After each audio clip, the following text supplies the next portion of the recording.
কক্সবাজার সমুদ্র সৈকতে প্রদর্শিত হয়েছে আইসিসি চ্যাম্পিয়ন ট্রফি।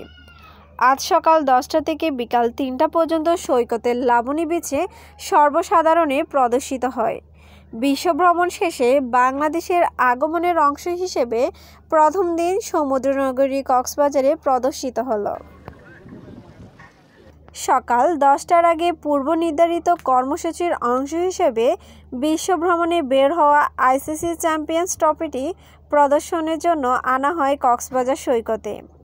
10:30টার পরপর ফটো সেশনের জন্য সমুদ্র সৈকতের লাবণী পয়েন্টে জনসাধারণের জন্য উন্মুক্ত করে দেওয়া হয় চ্যাম্পিয়ন্স ট্রফি। এতে মুহূর্তেই হুমড়ি খেয়ে পড়ে পর্যটক ও স্থানীয় দর্শনার্থীরা।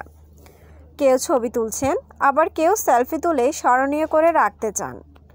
সবার সামনে হাত দিয়ে মঞ্চ রং করানো চিত্র দেখা গেছে। ট্রফিতে ছবি তুলেও দেখতে পেয়ে খুশি দর্শনার্থীরা। আমাদের কাছে অত্যন্ত গর্বের বিষয়। তো এতদিন দেখা যাচ্ছে নিউজ মিডিয়ায় দেখে এসেছি বা নিউজ পেপারে দেখে এসেছি, কিন্তু আজকে সামনাসামনি দেখে অত্যন্ত গর্ববোধ হচ্ছে নিজেদের দেশের প্রতি, নিজেদের টিমের প্রতি। আমরা আশা করি বাংলাদেশ আমাদের ক্রিকেটটাকে একটা ভিন্ন মাত্রা দিবে এবং একটা ভালো বিশ্বের দরবারে ভালোভাবে রিপ্রেজেন্ট করবে এবং এই ধরনের আরও ট্রফি এনে আমাদেরকে গর্বিত করবে। অনুভূতি অসাধারণ লেগেছে, অনেক ভালো লেগেছে। আসলে এত কাছ থেকে দেখবো ভাবিনি, চিন্তাও করিনি। তাই অনেক আশা করতেছি যাতে এই ট্রফিটা আমাদের কাছেই থাকুক, আমাদের দেশে থাকুক। অনেক এক্সাইটেড, ভীষণ খুশি আজকের এই দিনে যে কক্সবাজার আইসিসি চ্যাম্পিয়ন ট্রফিটা দেখতে পেলাম।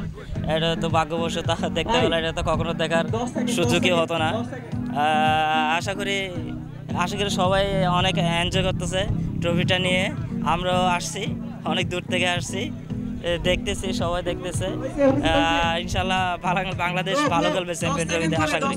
খুব ভালো লাগতেছে দেখে, এটা দেখতে পারে খুবই ভালো লাগতেছে আর মনের একটা আনন্দ অনুভব হচ্ছে যে আইসিসি ট্রফি আসলে কক্সবাজার আসলে এটা প্রদর্শন করা হচ্ছে। আশা করি বাংলাদেশ আমাদের হতাশ করবে না, এইবার ট্রফিটা অবশ্যই আনবে। প্রত্যেকবার আত্মবিশ্বাস তো থাকে, এবারও ফুল কনফিডেন্ট আছে যে বাংলাদেশ এবারে জয় হবে, অবশ্যই হবে। তো আমাদের বাংলার টাইগার বলে কথা, এটা পারবে, অবশ্যই পারবে। আইসিসি ট্রফি প্রদর্শন শুধুমাত্র একটি প্রদর্শনীয় নয়, এটি বাংলাদেশ ক্রিকেট ভবিষ্যতে পরিকল্পনা অংশ বটে। এই আয়োজন নতুন প্রজন্মকে ক্রীড়ার প্রতি আগ্রহী করবে এবং দেশের জন্য গৌরব বয়ে আনতে অনুপ্রাণিত করবে বলে মনে করেন সচেতন মহল। তানিয়া তানি, কক্সবাজার ভয়েস।